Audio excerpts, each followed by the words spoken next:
doctors, paramedics, technicians, soldiers, and or police officers. What makes them unsung heroes? They are selfless. They risk their lives for others daily and commit to putting others before themselves. There are many other persons who are also essential in these unprecedented times, to include you. Yes, you. Thank you for playing your part as we fight this pandemic. Your efforts to stay home and to abide by the measures implemented do not go unnoticed. Please continue to help us keep you safe. Imagined how strong economic institutions reduce poverty, support development, and promote prosperity for all? Your financial well-being and peace of mind depend on them. Join the conversation on resilient institutions and why they matter to me with Brian Wynter, former governor of the Bank of Jamaica, Moises Schwartz, manager of the Institutions for Development Sector, IADB, Diether Beuermann, lead economist in the Caribbean Country Department, IADB, on Thursday, April 1st at 8 p.m. Barbados time. Join me, your host, Tony Thorne, on this station or online to hear why we need strong institutions. This matters to us.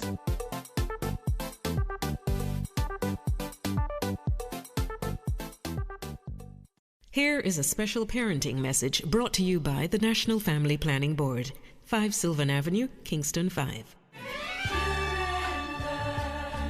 The way we treat our children directly impacts what they believe about themselves. That was a special parenting message brought to you by the National Family Planning Board, 5 Sylvan Avenue, Kingston 5.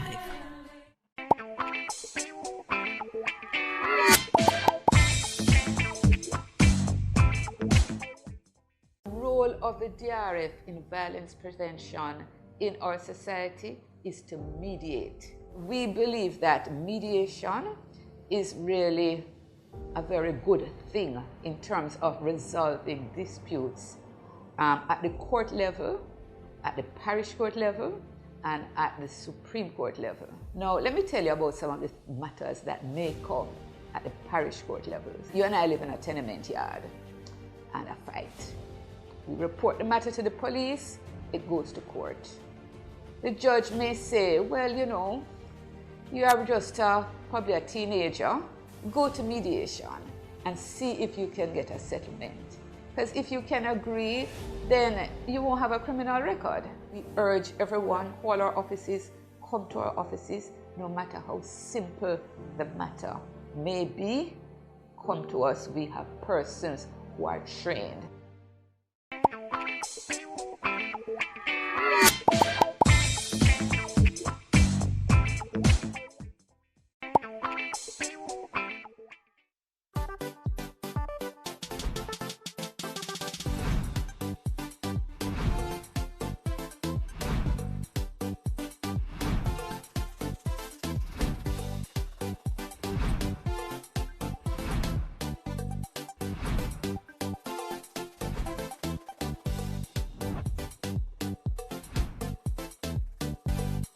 Regional development and growth depend on resilient economic institutions. Without them, economic well-being, quality of life, and prospects for future growth will diminish. Our rebuilding efforts post-COVID-19 require us to examine how our institutions must change. Our countries now, more than ever, need strong institutions to reduce poverty, strengthen economic growth, safeguard financial systems, and enhance management of our public finances.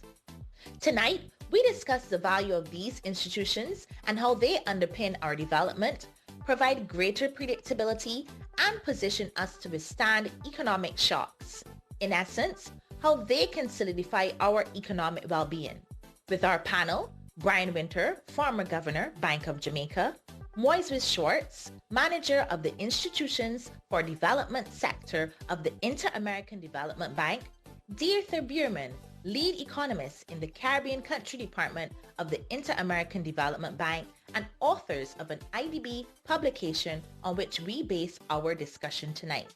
I'm Tony Thorne on behalf of our host, the Central Bank of Barbados, welcoming all on television and online to Season 2 of the Caribbean Economic Forum. as we discuss resilient institutions and why they matter to me.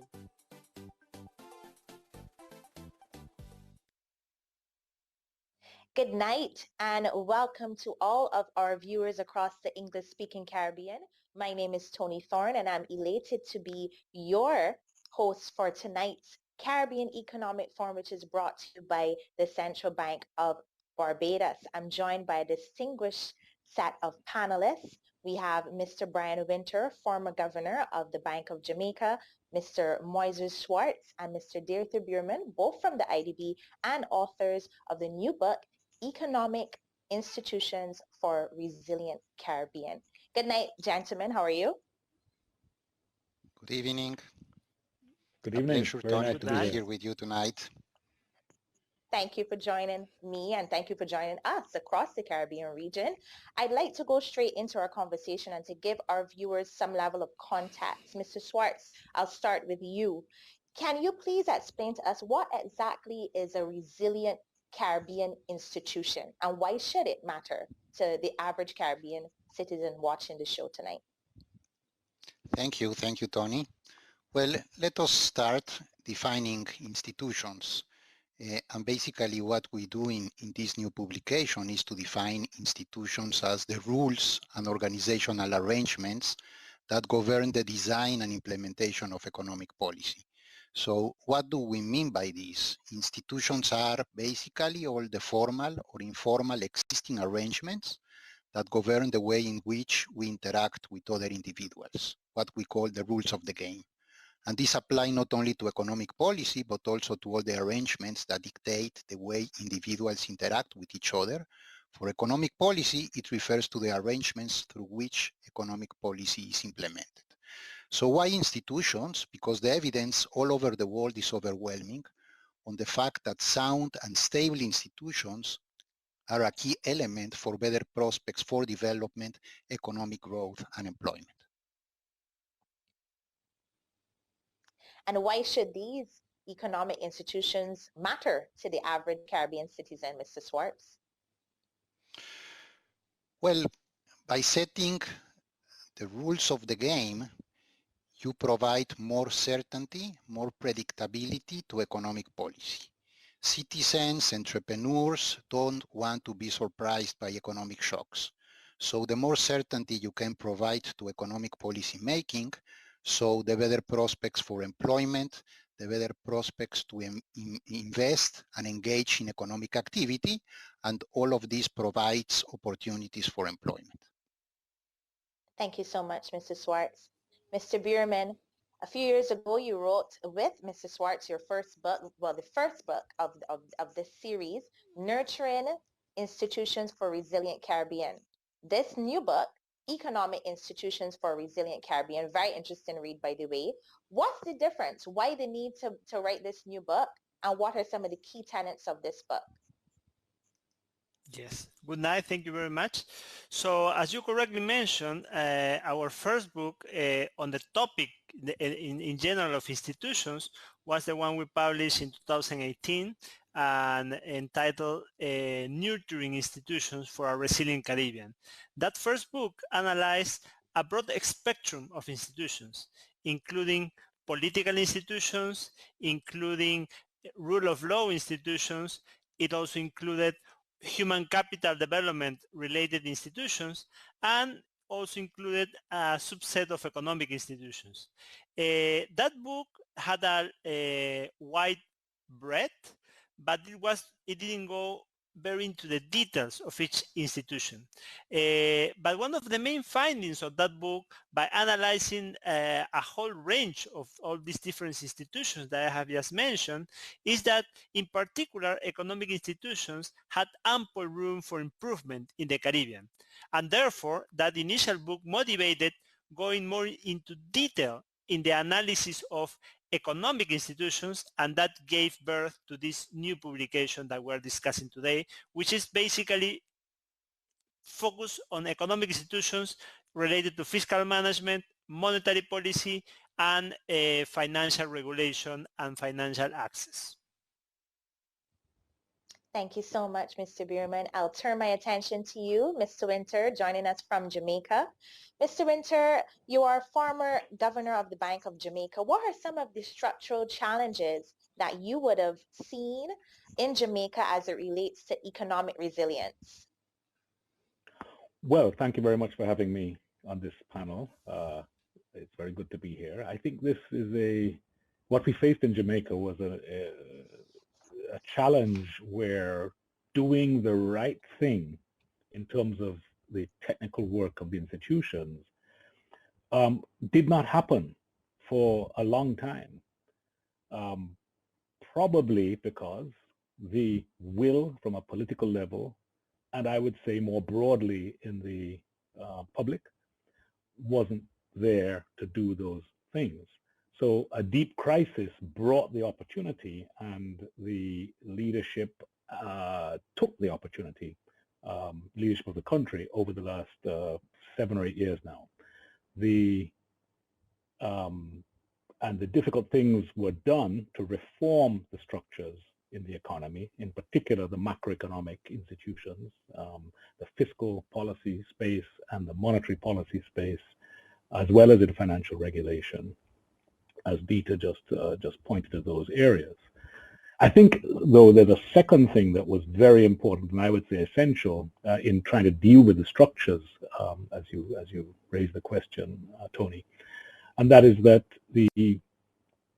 there was a buy-in from the public and an approach that brought into the discussion the stakeholders who actually, in this case, engaged with the public policy makers, and the groups generated, I would say, reforms and actions that were not only technically correct, but were those that were needed and would be supported by the various stakeholder groups. And that is, I think, vital if you're going to effect sustained structural reforms.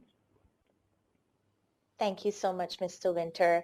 There's one word that I know most people cannot stand, and that's taxes. And the book also speaks about the improvement of public revenue and a possible digital transformation as it relates to the collection of taxes.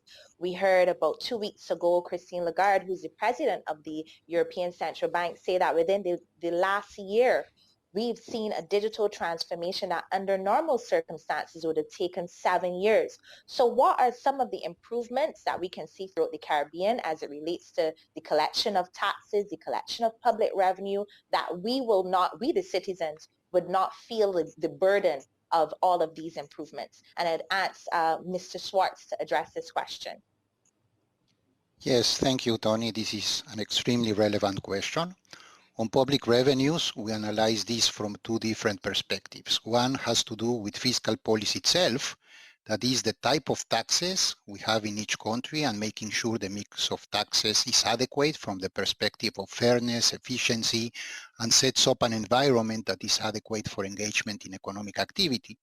But the one that you were specifically mentioning is the element that has to do with tax collection, and we provide some ideas on alternatives to better collect taxes.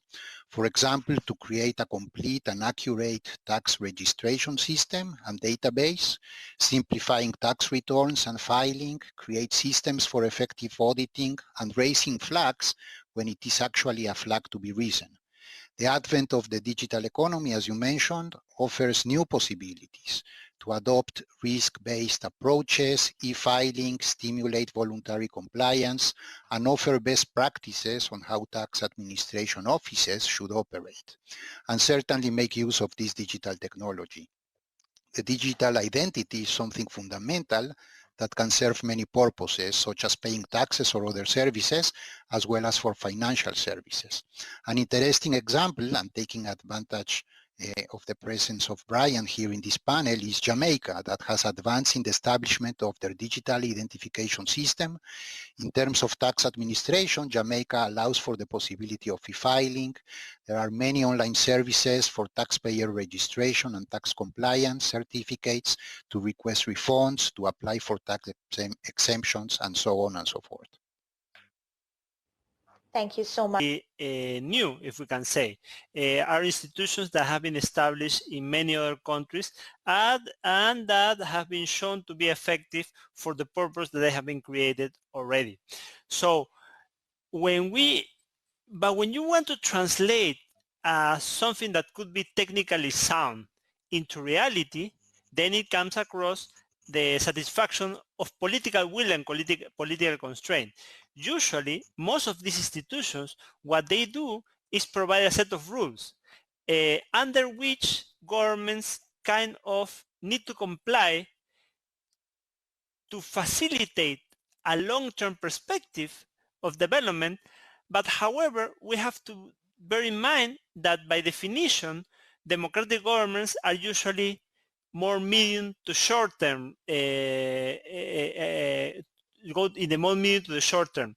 So there is a discrepancy between incentives in the sense that a government that is by definition more towards to a short-term duration would not have much incentive to set up a rule that could tie their hands in benefit of a more longer run perspective, but in detrimental of maybe the results that the government can show in the short term.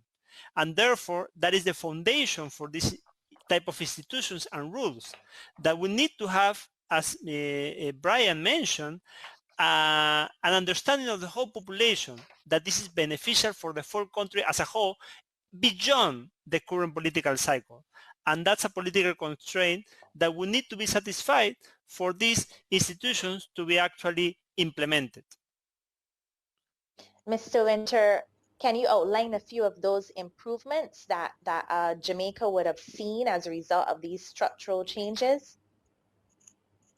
Yes, I'd love to. I think one of the most important ones is would be the developments around fiscal policy. Jamaica, over two changes of government, began a path of developing greater fiscal transparency. It reformed how it handled its budget. Its budgetary calendar was changed, and it adopted fiscal rules, such that through the transparency process that it had put in place, over time, there's been building a greater understanding of the budgets and what they may mean. And I think this has served to inform a public, and a more informed public is better positioned to sort of have ownership, if you like, and demand a stake and in what is being done on its behalf by the government. And this, it's still, I think, early days, but this, I think we have already seen some dividends from this in terms of the acceptance by the public of what, by any standard, I think, in the world, has been an extremely strenuous fiscal adjustment, one which I think in many of the countries that we admire, their populations would not be able to tolerate. But Jamaica has been able to sustain that over a number of years because I think there's that greater understanding. Now, what's the payoff? And I think in this case, in this example, I would think the payoff that I could point to is in the crisis with this COVID that has hit the whole world. I think this is such a large catastrophic event for Jamaica that its destabilizing impact would have gone down a path similar to things we've seen before. It has not. In fact, Jamaica has been able to, the policymakers have been able to make decisions about spending and take their time to do it. And there are debates ongoing about how to pay for it, etc. Because it's occurring within a context, at least I would submit, because it's occurring in a context of a fiscal framework and a set of fiscal rules that people have a broad understanding of, and there's an expectation that across the political divide that everybody has to live within this sort of these arrangements because of that long-term benefit that Diether was speaking about. Mr. Wynter, I think you're being a bit modest here as it relates to Jamaica and that buy-in. How do you really get that buy-in from the public? Because that's hard to manage the reforms but still balance that with the expectations and the demands of people? How do you paint these reforms in a way that persons, average citizens, buy into these reforms? Because it must affect them in some way, at least negatively. So how has Jamaica been able to translate that the average citizen is on board with that bus and driving towards success? Well, I think you're right. It's extremely difficult, and I think we should recognize the challenge. How do you do it? And I think certainly in Jamaica's case, a very deep crisis, I think, was a precipitating factor. But I don't think crisis alone explains it. It required an approach by the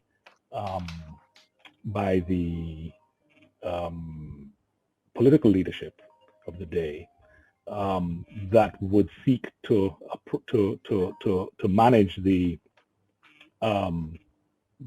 way they dealt with the issues in an inclusive way. And that required an enormous investment of time that is not normally available to the policymakers, the politicians, the technocrats, etc., when you have these crises.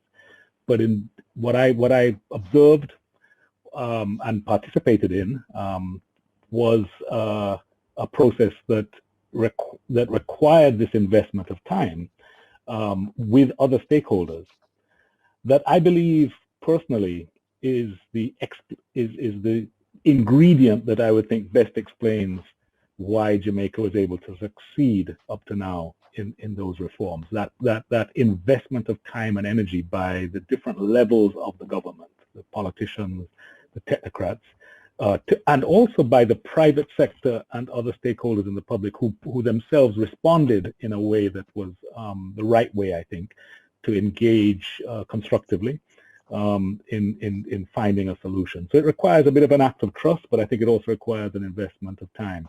Others will write the story of why did this really work then, but it did work, and I think the key ingredient in my mind was that commitment, that investment of time to not just start a consensus, but to sort of foster it and to continue it, even as you've got past the immediate crisis. Thank you so much.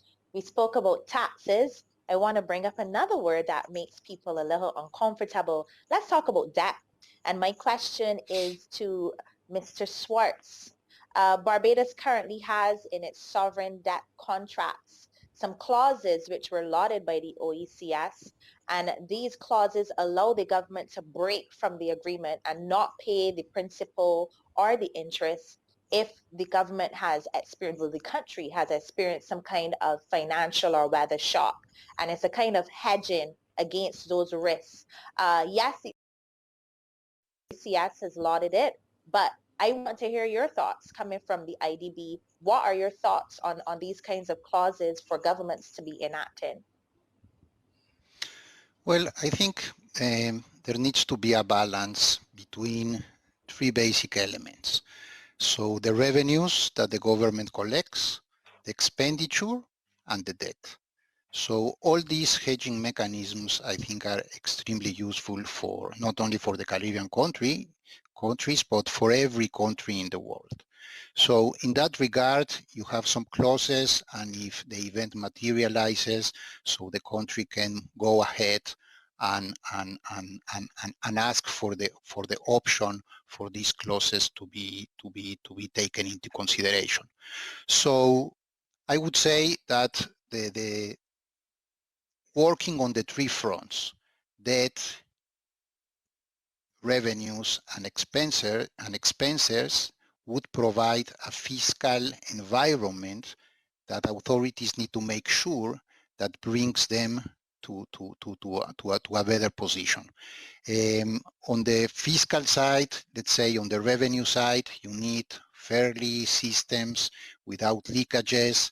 You need efficient ways to execute government spending, and at the same time to maintain adequate levels of debt.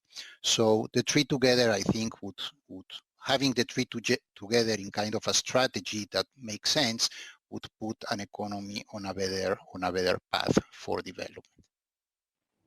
Thank you, Mr. Schwartz. Mr. Beuermann, Mr. Schwartz just spoke about sovereign debt contracts. I'd like to turn my attention to you to ask you about sovereign wealth funds and with the inner workings of those sovereign wealth funds of resource-rich countries in the Caribbean, particularly, let's say, Trinidad and Tobago.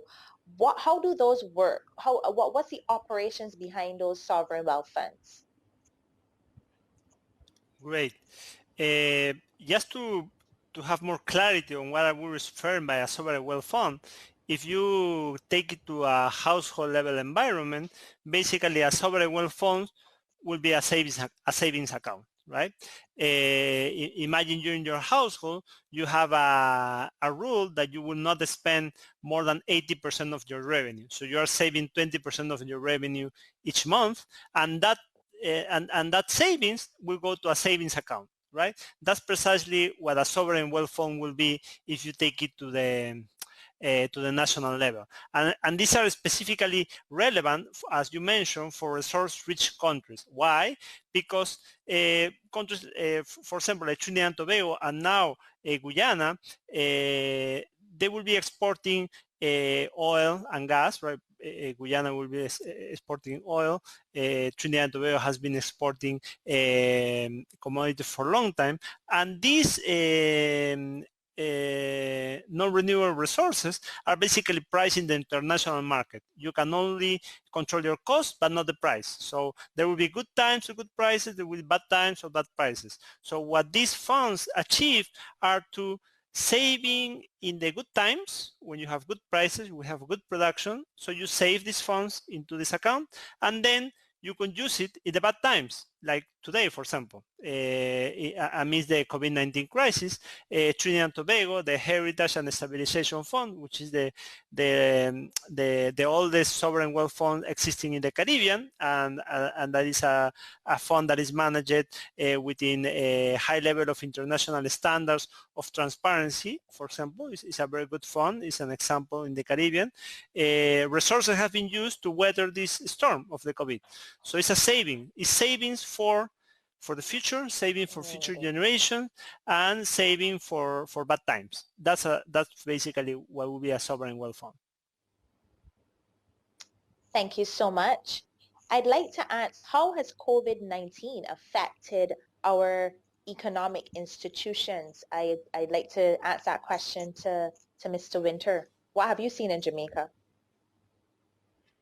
I think the first thing to notice is, I guess I mentioned it a little earlier, is the impact it had on the government's ability to continue to finance its operations, even though we're a highly indebted country, even though revenues have been severely affected, even though there was a substantial fiscal deficit in this last fiscal year.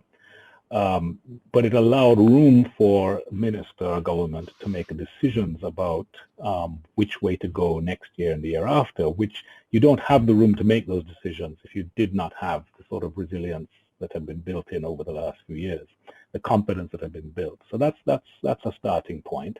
I think at the same time, from the monetary side of things, we could have and would have expected very significant devaluation of the currency if there had been such a huge shock to the inflow of foreign exchange. That has not actually happened in Jamaica, even though, despite that expectation.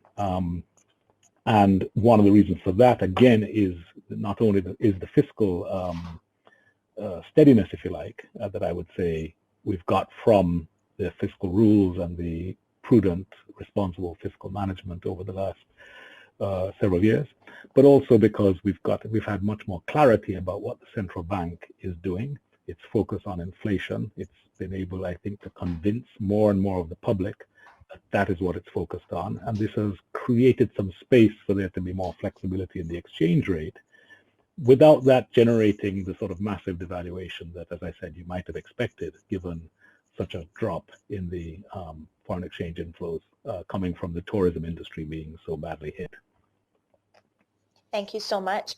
We spoke about taxes, we spoke about debt, And I'd like to speak to you, Mr. Schwartz, about pensions, which is an extremely big concern for many persons, even younger persons. What structural challenges are you seeing as it relates to pensions and the pension systems in the Caribbean? Well, we all aim for good pensions when people retire.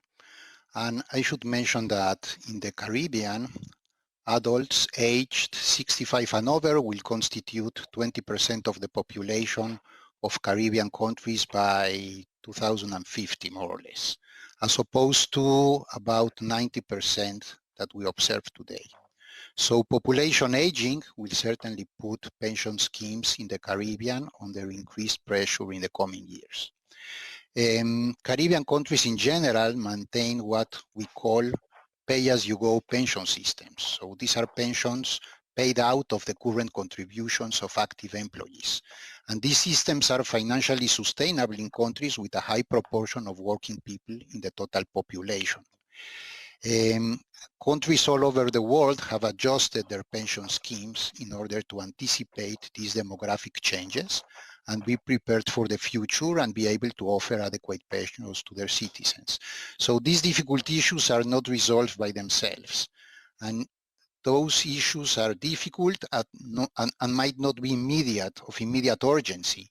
But in the coming years, governments will need to address this problem and prepare themselves.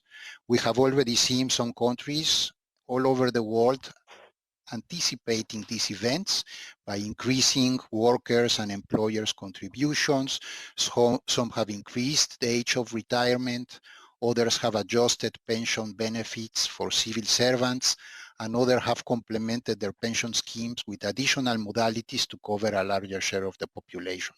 So there are many reforms that need to be placed in basically every single Caribbean country in order for the government to face these pensions down the road. So in the medium term, 10, 15 years from now, there's going to be a lot of pressure on on the fiscal accounts in order to face these pension payments. So it's about time that policymakers start making some provisions and anticipating these difficult events. Mr. Wynter, what are some of these provisions that are being made in Jamaica as it relates to pension and the pension schemes for citizens? Well, I think on the government side, the pension for government workers, there was, we're in the process of it still, a shift towards to making it a funded arrangement. And that calls for contributions from the public sector workers, and that's a process. You don't do it suddenly. It requires agreement and so forth. So that began a few years ago, and I think that's very important. On the private side, Jamaica's pensions have been funded. They're funded pension schemes for private sector workers. However, very few employees, very few of the employed workforce actually have a pension scheme in Jamaica. And so I think creating the space and the incentive for them to start to save for a pension, is an important set of reforms that they've been pending for a while now. We've been calling it the adequacy phase of pension reform, after a regulatory phase a few years ago that sought to bring greater, better performance, better behavior by the fiduciaries involved in pensions some years ago to regulate those private pensions. So this next stage is coming. I don't recall if anything has been tabled as we speak, but I think legislation is coming that will start to look at making sure that the amount, that the pensions are easier to have. And I think there's a big push that's needed to persuade and convince people, often on quite low incomes, that in fact saving for a pension makes sense. And this would require things like micro pensions and other forms of saving. I think this is an area where technology can play a part as we go forward, but I think it requires more than technology to convince people to engage in long-term pension savings. So I have follow-up questions, but we have to take a short commercial break. Up Next, we have Dr. Anki Scott Joseph, who is our social media moderator, and she'll be telling us about the online discussions that are going on across all social media platforms. This is the Caribbean Economic Forum, brought to you by the Central Bank of Barbados. Stay tuned. We'll be right back.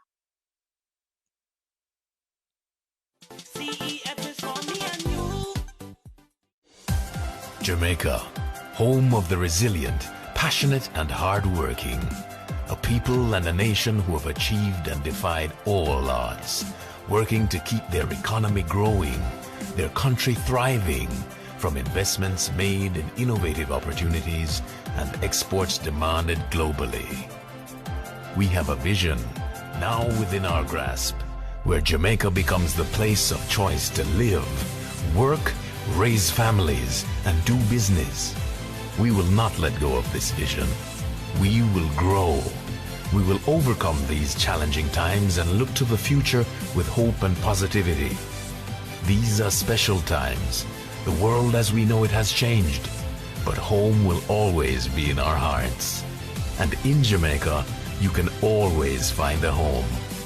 Think you know Jamaica? Look again. You will be surprised. Jesus is God's Son. God sent him to free us. But there were those who hated him. Chief among these were the powerful priests. Hypocrites and vile defilers of God's holy laws. Turn to the cross of Christ, O mother in grief. Jesus, have mercy on Judas Christ.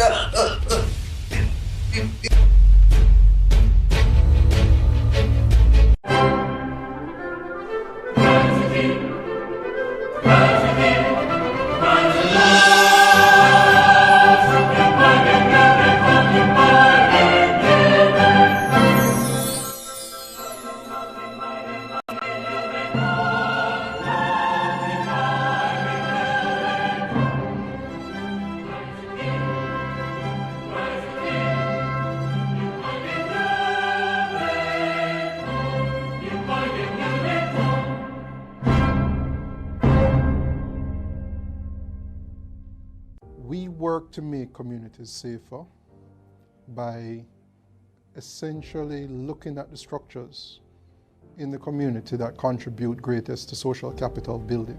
Try to reinforce, build, and establish those structures in a way that the community can sustain their own safety and own their own peace. When we say, for instance, we're doing a zinc fence removal program, what we're really doing is improving the line of sight. If you're on the street and you can see better what is behind the fences, then as you walk along the street or children play on etc., you're able to contribute to crime prevention.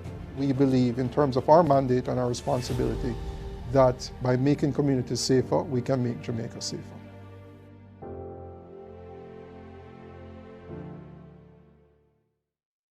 Hello, Jamaica. My name is Patsy Edwards Henry. I am Dr. Mindy Fitzenley. I am Dr. Andrew Manning. COVID-19 has wreaked havoc on our families. Over 21,000 persons have been infected. We now have a safe, effective COVID-19 vaccine. I will take the vaccine. Vaccinate to stay safe. This is an important message from the Ministry of Health and Wellness.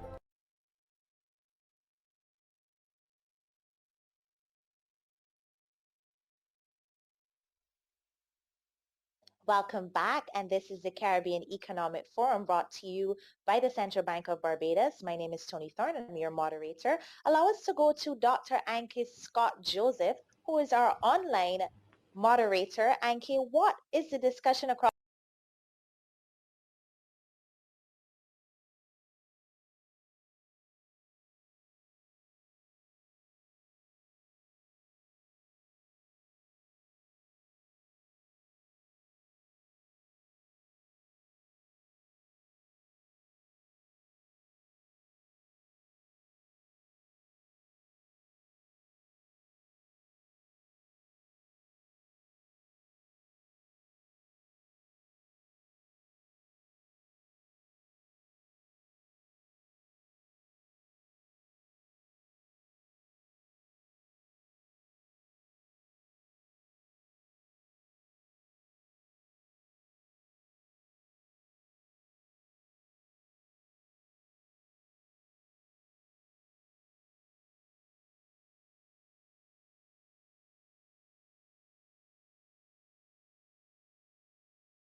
We work to make communities safer by essentially looking at the structures in the community that contribute greatest to social capital building. Try to reinforce, build, and establish those structures in a way that the community can sustain their own safety and own their own peace. When we say, for instance, we're doing a zinc fence removal program, what we're really doing is improving the line of sight. If you're on the street and you can see better what is behind the fences, then as you walk along the street or children play on, etc., you're able to contribute to crime prevention. We believe, in terms of our mandate and our responsibility, that by making communities safer, we can make Jamaica safer.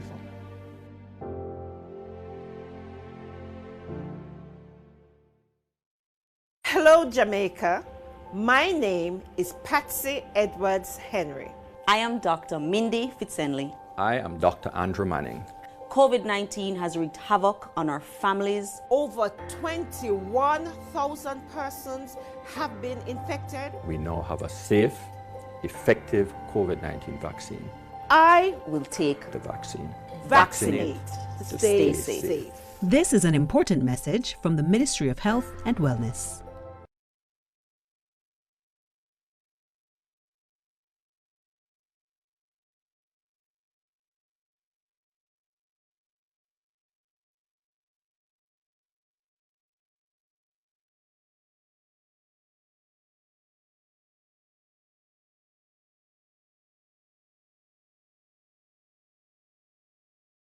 Anki Scott Joseph, who is our online moderator. Anki, what is the discussion across the social media platforms? Good evening to the panel, and good evening to our viewers. Some of the main challenges that governments would face in their attempt to build resilient institutions are the main topics for discussion here. The issues of coordination, risk management, and pension funds. What would be required for governments to build that criteria that is required to say, yes, we have stronger institutions? We have a few questions. In fact, we have 3 questions. These questions are directed to Mr. Schwartz. The first speaks to our debt management offices. The book recommends that there should be some coordination between fiscal offices, the fiscal policy decision makers, and those of debt management, and those that deals with revenues. Also, it requires that there are some independent institution that needs to be set up. What level of engagement would governments need to build that independent institution? The second question has to do with the evaluation criteria. How can governments determine whether or not the strengths of their institutions have been built? And the last question speaks to the impact of these measures on human development, because there's a great deal of human resources that is required to help to build these institutions. So what are the recommendations to help government to assess how far they are in terms of building stronger institutions? Thank you, Tony. Anki, are you there? Did you get the questions, Mr. Schwartz? Yes. Would you like me to try to answer those? Of course. Well, those are extremely relevant questions. So I would say on the first part, I would say the fiscal authority needs to make sure that there is a strategy in terms of fiscal policy. How much you earn on revenues, how much you spend, and how much debt you incur. So you have to have, I try to respond to that, to your question. Perhaps I wasn't clear enough. The idea is to have a strategy so that revenues allow for government expenses. And if those are not enough, so you have a sound level of debt. You don't want to have a huge amount of debt because that creates servicing the debt, and that could generate a drag on the economy that would stall development. So you don't want that. So you need to have kind of an equilibrium between the 3 elements: government spending, revenues, and public debt. And this comes back to the issue you mentioned before on hedging, trying to anticipate some damaging effects, hedging against natural disastrophes, catastrophes, and so on. So that helps you manage those three elements. Now, the independent body that I understand Enki refers to is what is called a fiscal council. So it's an independent body that monitors the development or the management of fiscal policy. So the government has some rules that are announced, and the government says, I'm going to have this amount of expenses, this level of debt, or this budget for the next year. So you have this independent body that doesn't really respond to the government, but responds to society. In other countries, we have seen this working very well, responding to parliament or to Congress, where you have politicians, but not really those in charge of policy making, taking a look at the achievement of all these commitments that the government established. So you won't surpass the debt level you announced, you won't surpass the amount of spending that you announced at the beginning of the year, and so on and so forth. So all of these tries to make policy more predictable. As I mentioned at the beginning of the program, we want less surprises. Economic agents, individual entrepreneurs don't want to be surprised. And all this structure allows a government to move forward without surprises, but at the same time having some flexibility. Now, the second part of the question has to do with the human capital and how you develop those institutions. So this is the difficult part. But I guess time proves that if we do things right, citizens start believing in the promises made by governments. So if you make your promises, it's very difficult to make another one and to expect people to follow you. But if you keep on doing the right thing for a certain amount of period, people will believe policymakers when they say, this is what I'm going to be doing. And then the government actually does that. So all of that generates a very positive cycle, a virtue cycle that allows economic policy to be implemented in a better way. But establishing these institutions is not easy, and you also, of course, need the human capital to do that. And this is a task that it's not implemented from one day to the next, but you have to move on in that direction and be able to attain some of the objectives you put for yourself and achieve those objectives. My next question, I will ask Mr. Wynter to answer it first, and then Mr. Beuermann. Back to before the break, we were discussing pensions, and there's a difficulty in getting Caribbean citizens to understand the importance of pensions, investing in pensions, and this is not unique to the Caribbean. We see this in Nigeria, where Africa being the final frontier, at least before COVID, their GDP was growing at a faster rate than global GDP, and they are experiencing difficulties convincing Nigerians to invest in pensions. So it's not unique to the Caribbean, but how can we in the Caribbean convince our citizens that an investment into their future is the right way to go? I'll ask Mr. Wynter first, quickly, and then Mr. Beuermann, I'll ask you to follow up on that question as well. Well, thank you again for the question. And I think the important point is to design the mechanisms carefully. We have a long tradition in the region of voluntary systems of pensions, where if you're employed and your workplace has a pension scheme, then you are obliged to be part of a scheme. So I think the tax code can be used.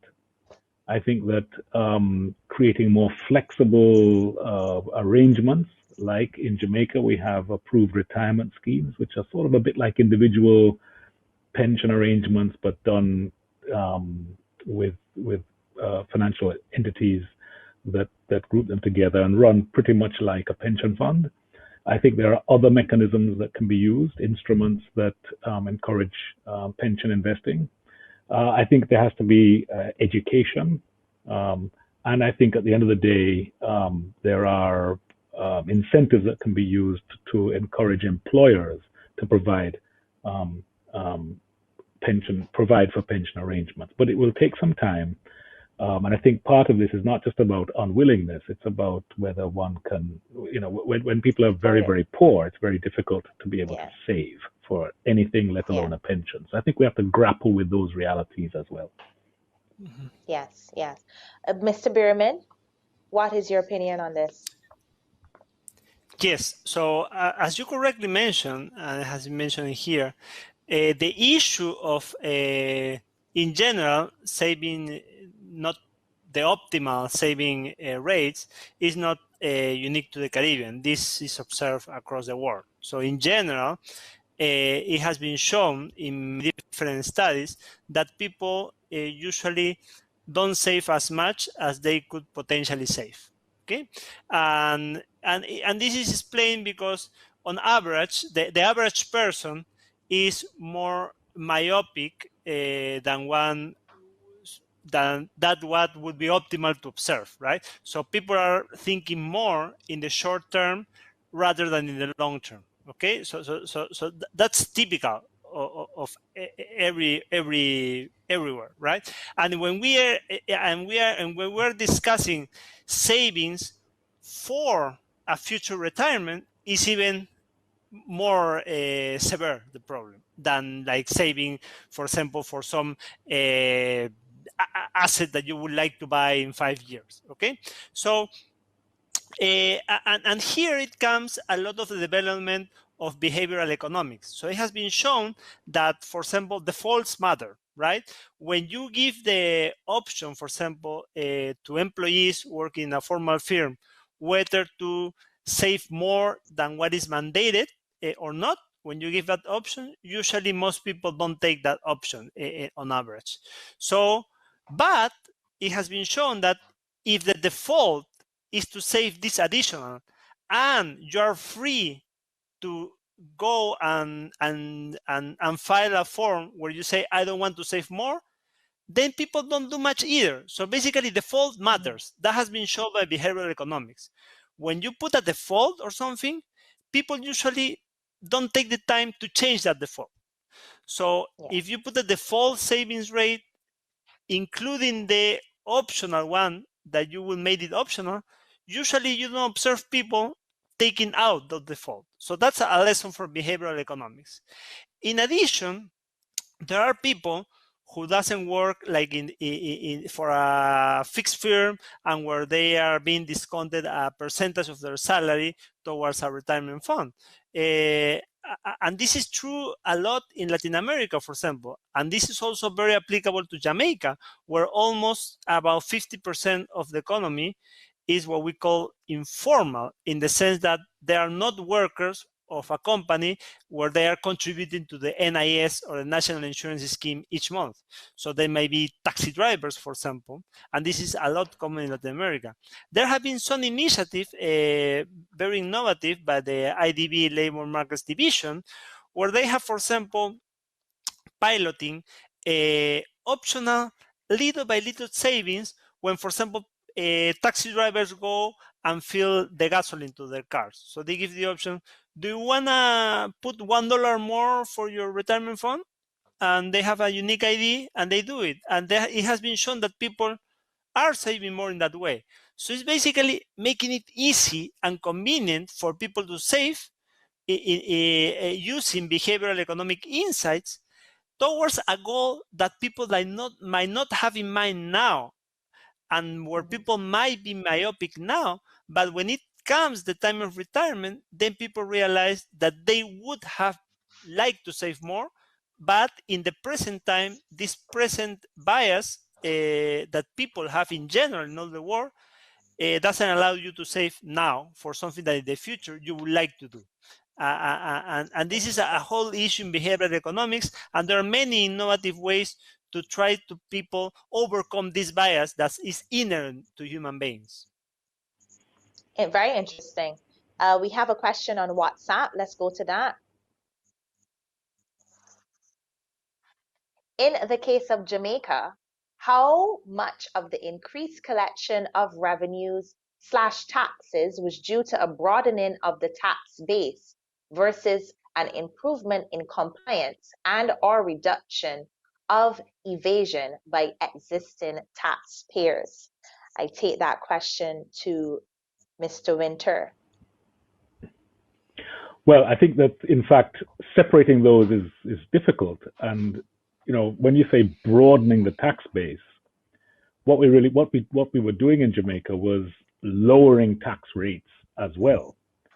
So the buoyancy of revenues that Jamaica experienced in the period as a result of its reforms was a very positive experience, because the economy wasn't growing very strongly, but the revenues were buoyant, and that is attributable to the simplifying the tax administration and, of course, the tax code,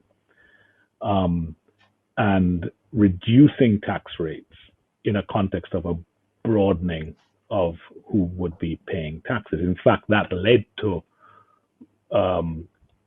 even more reductions in the tax rate in our GCT, for example. So I would say it's a blend, and distinguishing the two is not just difficult, but I don't think it's the way you should look at it. Thank you. At this point, we have a question from CARICOM Youth Ambassador Megan Theobald. She's the CARICOM Youth Ambassador for Barbados. Welcome, Megan. The floor is yours. Good evening, gentlemen. I've thoroughly enjoyed the discussion so far. Now, as we navigate a post-COVID environment, it is clear that our institutions need to be resilient and adaptive to future socio-economic challenges. I'm aware that as a young woman attempting to build a life for myself and my family, these institutions are crucial not only for my economic prosperity, but for that of the country and region. That being said, I'm also aware that as a young woman, I will face unique challenges due to my age and my gender as I navigate an environment that has historically catered to a certain demographic, specifically older men. My question to the panel is, do you think there is a need to build resilient institutions that are gender and youth sensitive? And if yes, what does that look like to you? Mr. Schwartz, I'd ask you to take that question from Megan Theobald, CARICOM Youth Ambassador for Barbados. Yes, of course. Well, thank you, Megan. I think this is a great question and reflects certainly the times we are living through right now. The situation for the young people and the situation for women is not easy, and there are so many biases that exist nowadays that we have to get rid of those. So every institution, I would say, nowadays needs to take special attention to gender issues and to the young people, and make an effort to address the specific needs of these groupings that you are mentioning. For example, the financial system. So you are mentioning to me, you are a young woman, let's say an entrepreneur, you want to build a business. You go to the traditional banking system, and it's very difficult because you are young and you are a woman to get a credit, as opposed to being a man, which is a little bit easier in that regard. So the system is skewed against these groupings. But nowadays, many technologies are in place. The banking system is changing drastically. So just to give you an example, all the digital advent and the technology that it's coming, it's making things relatively different. So fintech, for example. So instead of relying on the traditional credit bureaus or credit registries that are biased in one way or another towards benefiting other groupings, would allow women that pay their bills and are not reported in the traditional registries to be successful, to gain access to credit. So these are traditional sources of finance that are becoming available And I think those are very good. And we have already seen in Latin America the development of this fintech and credit arrangements for younger people that not necessarily fit the traditional model, and for women that for sure do not fit the traditional model and are getting access to credits. So I hope this answers the question, but I just simply mentioned the financial system, but this applies to every other aspect of the economic society. And I guess that institutions need to be more sensitive and more aware of the necessities of these groupings that you are correctly mentioning. Thank you so much, Mr. Schwartz. We have a question via email. And the question reads, have we placed sufficient focus on issues such as risk management and regulation at both the macro and micro levels in the Caribbean? Mr. Beuermann, can you address this question? Sure. I think this refers more to financial regulation, right? So traditionally, financial regulation has taken a micro prudential approach. That is, looking at the balance sheets of banks and looking at how well and how healthy their portfolios are, right? But in the book, with the advent of Basel III, and in the book, we make a stronger case for what is now called macroprudential policies. So these are policies that are being now recommended, and we make the case in the book that Caribbean countries will benefit significantly by improving them, where they not only look at the micro level or the balance sheets of banks, but they also look at the macroeconomic implications that a credit drought basically caused by an international shock, and the COVID-19 crisis is an example. The global financial crisis of 2008 is another example, when capitals stop flowing to more from developed financial systems to developing ones, right? So when this happens, typically what we observe in the past without any macroprudential regulation is that credit becomes extremely scarce in developing countries or in developing financial systems, and therefore that hits a lot long-term prospects for recovery, right? What now is advocated in Basel III, and we adapt these recommendations to the Caribbean nations, is that the system should build aggregate buffers to confront these possibilities of financial droughts at the macro level, so to allow financial systems to be countercyclical. That is, having enough buffers so that when the credit drought comes, they could continue lending to foster productivity and long-term growth, rather than basically drying the credit availability to local businesses, right? And this is what is called macroprudential regulation approaches, where it looks at the system in general and not only the independent balance sheets of banks. Thank you so much. We have another email question. What do we need to do across the English-speaking Caribbean to promote entrepreneurial activity to ensure the economic resilience, renewal, and transformation of societies? Mr. Wynter, I'd like you to address this question. Well, I think improving access to finance would be a starting point. This is something that we have in the Caribbean. I mean, to the surprise of many outside, very well-developed financial systems. They've been around for a very long time, but they have not been flexible. In fact, they're very much structured the way they were for a different economy. So I think the regulatory systems need to do a lot. I think governments have a lot to do to improve dramatically access to finance. And I think access to finance has to not only be there for everybody, but it has to take account of the issues raised by the earlier questioner, to address the disadvantaged groups. And I say groups, I mean, to say women is a group is a bit of a misnomer. That's half the population, half the talent. Young people aren't a group. They just sort of cut across the spectrum as well. So, and those are the groups that, as Moises pointed out, actually have even greater difficulty than others. But I think access to finance is a starting point. Governments across the region do a lot with respect to skills development, to deal with, making sure people have the ability to do business. But it's easier to, if you're a Jamaican, it has been easier to leave, migrate to another country, get access to finance there, build your business, and then come back to Jamaica than it has been for many groups to access finance in Jamaica. To achieve that change, I think requires a close look at the competitive environment in your financial sector to try to improve the dynamism and unleash those forces to the benefit of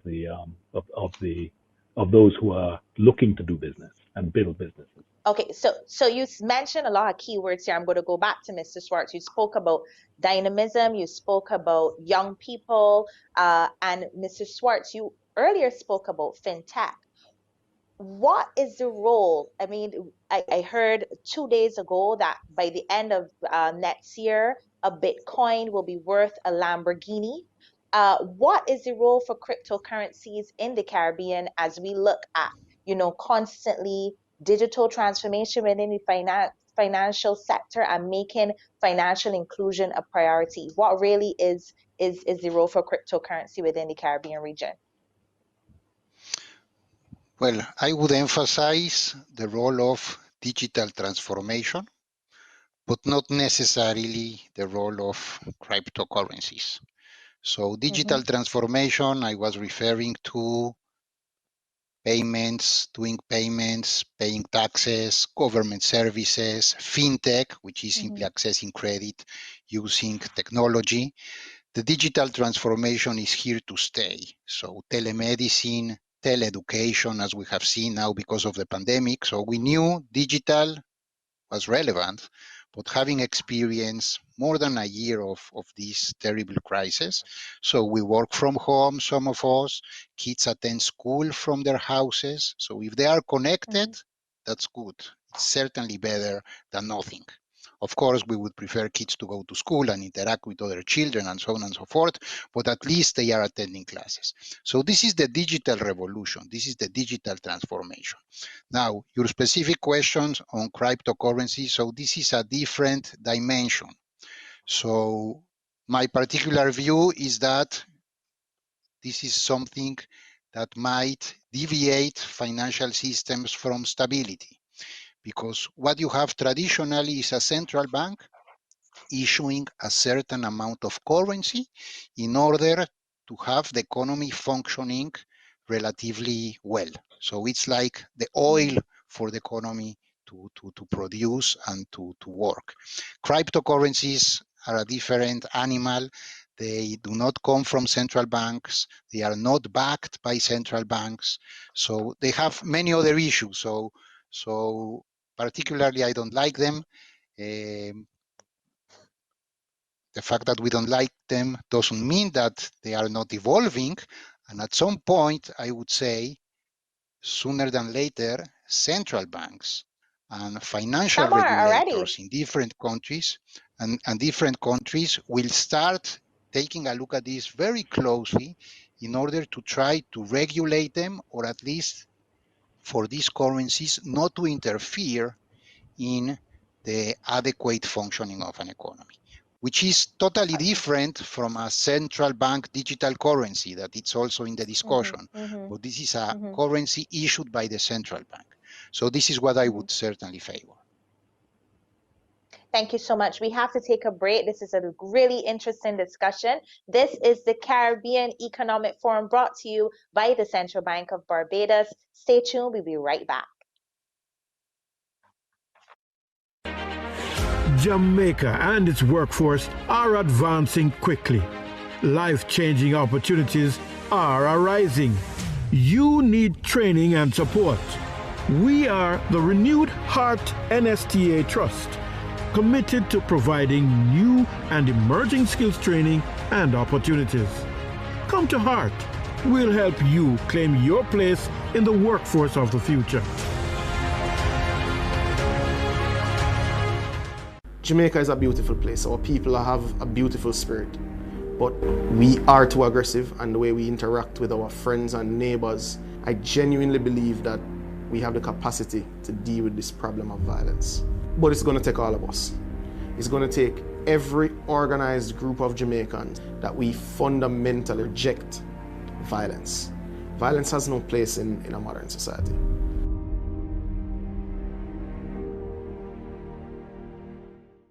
Here is a special parenting message brought to you by the National Family Planning Board, 5 Sylvan Avenue, Kingston 5. There's no job more important than parenting. That was a special parenting message brought to you by the National Family Planning Board, 5 Sylvan Avenue, Kingston 5. What if they knew that you abused her? Her family? Mr. Jones.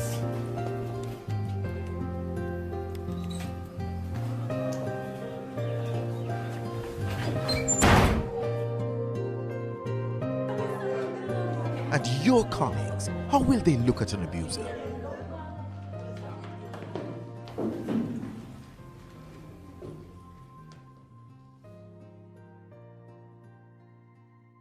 When the law comes knocking, you'll have nowhere to run. Mr. Brown, you're under arrest. Please get up, hands behind your head and interlock your fingers. Turn your back on abusers. Report gender-based violence to the police. There's no excuse for abuse. Call the Bureau of Gender Affairs at 876-754-8577. The Forestry Department is leading the implementation of the National Tree Planting Initiative, which seeks to plant 3 million trees in 3 years, one for each Jamaican plus a little extra for good measure.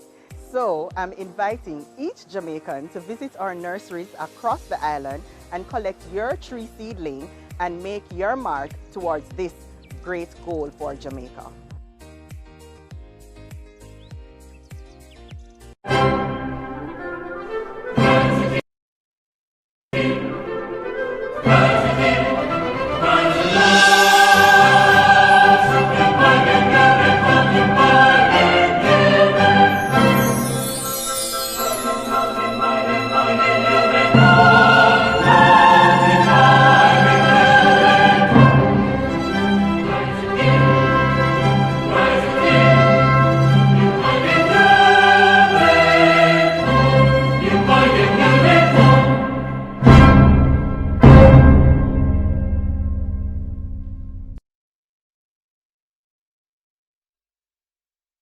Welcome back. This is the Caribbean Economic Forum brought to you by the Central Bank of Barbados. My name is Tony Thorne. I'm your host for the night.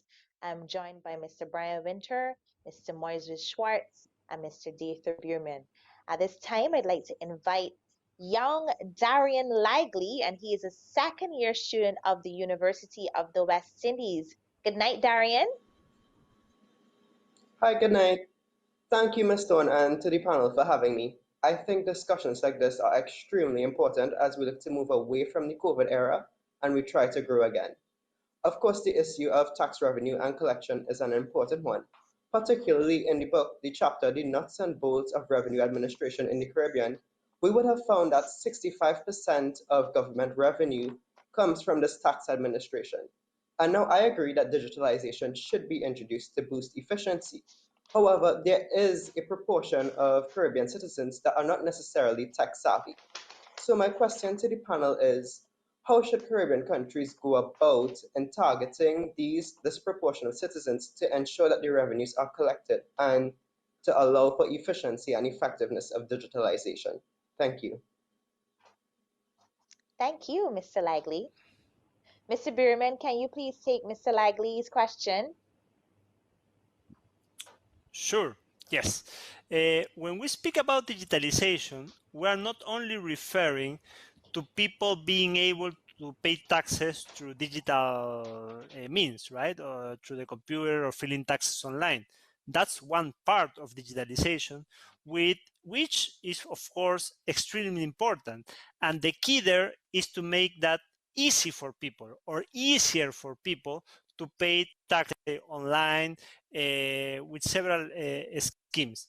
But that doesn't mean that's not all what we mean by digitalization, and that doesn't mean that, as has been correctly said, there will not be still a portion of people who might not be technologically savvy and who will continue filing taxes, for example, in the traditional way, filling paper-based forms.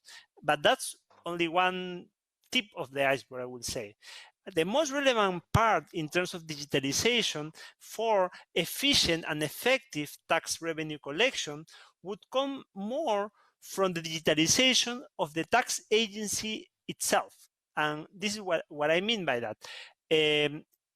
As we all know, tax revenue administrations have, as every institution has resources, scarce human resources, and therefore we would like to have, for example, a most effective auditing procedure, right?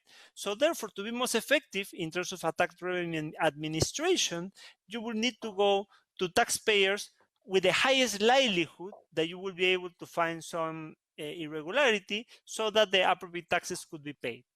And to do so, it's very important, for example, to exploit big data and artificial intelligence by having good data on the profile of taxpayers and also interacting not only tax revenue collection data, but also with a full set of administrative registries across the country by, for example, utility payments and, for example,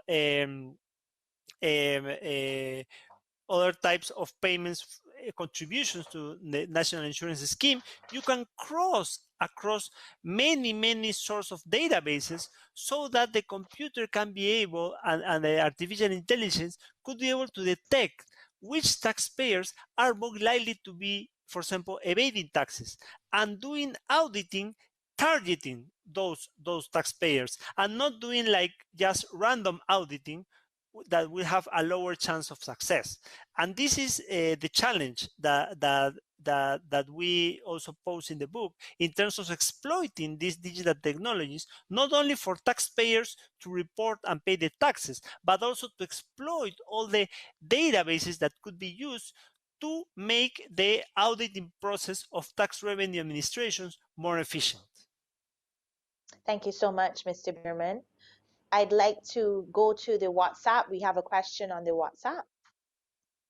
And the question reads, for small states in the Caribbean, they are very open and thus vulnerable to major country policies.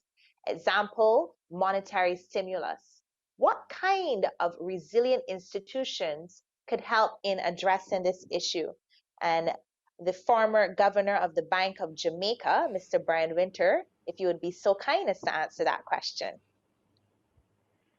Well, I would say the most significant way in which those sort of policies can destabilize our countries is going to be through the fiscal channel. It's going to be where the environment is easier and our own governments find it easier to spend, to raise funds and be able to therefore spend to meet needs of the population, but ahead of the revenue. And thereby get into fiscal or debt problems over time, sort of essentially from, I would say, weak fiscal institutions. So having strong fiscal institutions is a number one, I would say. The other channel through which we get problems from this sort of thing is where our financial sector also responds in a similar way, and therefore the private stakeholders are themselves getting overextended in the context where the financial institutions make credit much more generous. Perhaps standards might slip in the frenzy to spend. And so everybody feels good for a little bit, but then you have a headache later when it turns out that projects that perhaps weren't supportable, weren't sustainable, were nevertheless financed. similar problem to what the governments might have done on the public sector side, you have the private sector the same problem, and then you may have a financial crisis. I think those two channels are, we're able to protect ourselves as Caribbean countries by having the kind of institutional framework and activity that prevents that or resists that kind of impact, so that we can then benefit from the positives of the spillovers of, for example, the stimulus that the question I just raised, without having the headache that can come from responding inappropriately. Thank you so much, Mr. Wynter. To We have a complement question via email. Brian, I wanted to say something. If it's possible to jump in and complement what Brian was mentioning, I would simply say that this question that we just heard, I think, is key for the whole discussion that we have been having here tonight. These are small economies prone to shocks. The shocks could be internal, could be external, not of our own making. So you have the COVID-19 shock, you had a hurricane, you have an expansionary monetary policy, you have a slowdown in economic activity in the UK or the US, so tourists do not come to the Caribbean and whatnot, or export, or the price of oil. So these are shocks that affect these economies.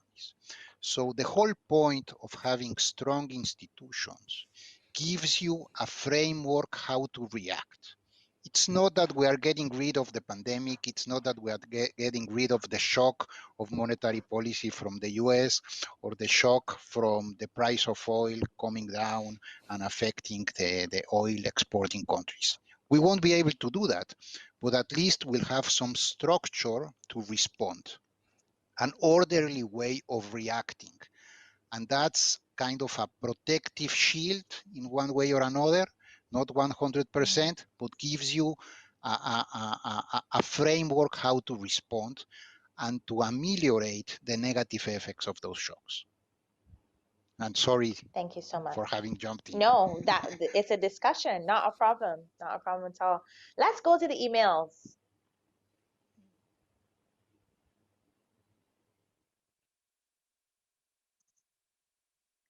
Mr. Wynter, on the ground in Jamaica, how much attention do people pay to the work of economic institutions?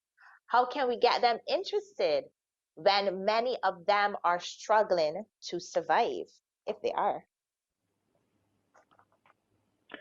I think this is a profound question, and answering it is a very high priority for the very institutions that we are talking about.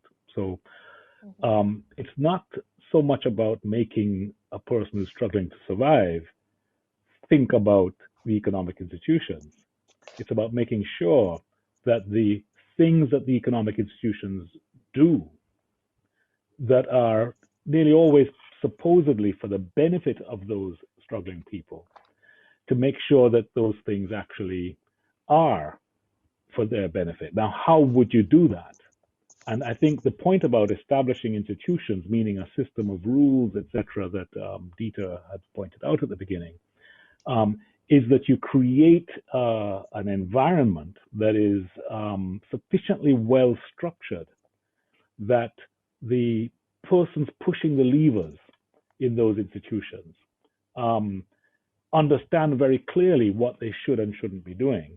And the person outside doesn't have to know all of how they're doing it and why they're doing it, but they have to have the opportunity and enough understanding to be able to hold those people to account. So you create clear rules that then typically should be accompanied by a great deal of transparency. And by creating the clarity that comes from those rules and the institution itself and the transparency, you're able to hold people accountable. And I think the struggling person, the person who's struggling to survive, is struggling in a context where those very same institutions influence the environment that they're struggling in. And they can influence it for the better, or they can influence it for the worse.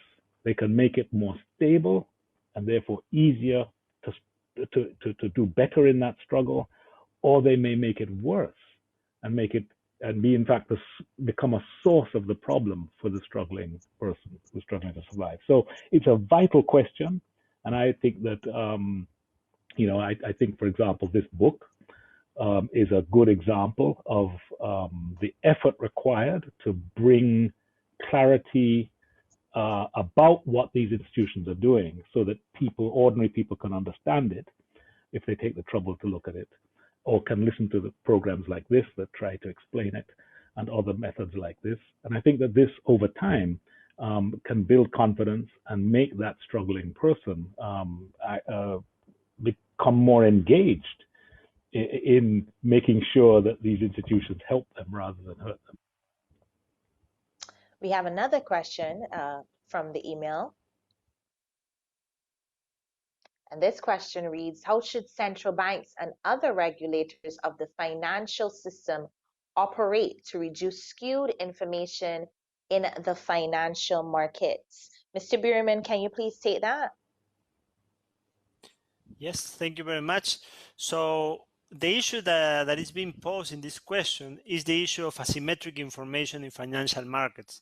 And this is one of the key elements that usually explain credit rationing.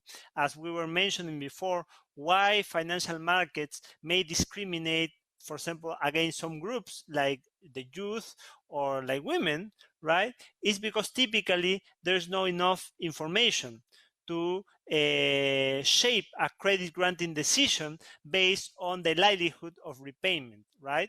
So if there's no information about that, then usually financial institutions would start granting credit not based on objective information, but based maybe on some prejudices or some previous experience of what will be the profile of persons who will be more likely to pay. And then instead of coming into account what is the likelihood of productivity of a project, then it will matter more whether you are giving a loan to an existing big firm, to existing large firm, or to a firm with can provide you with a good level of assets that the bank could eventually realize if there's no payment for the credit that is being granted. And usually this brings about what we call misallocation of resources, not necessarily financial resources going to the most productive and most promising entities or individuals, but going to already existing firms that might not be the most productive going forward in a long-term perspective. Therefore, one way to solve this issue is to foster higher information in the financial markets. And how is this achieved? Typically by developing credit bureaus or credit registry. Preferably credit registries, which will be a central agency that could collect all information that could be available around an economy of an individual or of a firm, like, for example, their taxes, the contributions of taxes, the payments of utilities, the interactions that any person could have with other public and private entities, so that the credit agencies could have information on how well each individual is paying their debts, how indebted the individual is, and what type of assets the individual possesses, so that all this information will reduce information asymmetry in financial markets, and therefore financial agencies will be more able to assess not only the likelihood of repayment based on the assets or how big the firm is now, but also based on how is the likely of this firm developing productivity within a long-term perspective. And that's one of the institutions that we highlight in the book in terms of credit registries, because in the Caribbean, there is no single country that would have established credit bureaus, which are private entities, but not necessarily, and because they are private and they are optional, it doesn't necessarily cover the full population. Thank you very much. And the book that he's speaking about is Economic Institutions for a Resilient Caribbean, written by Mr. Moises Schwartz and Mr. Diether Beuermann, two of our panelists. Let's go to the WhatsApp.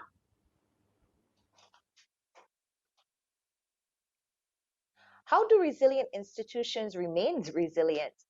How do the following impact resilience? Government, public, and private sector.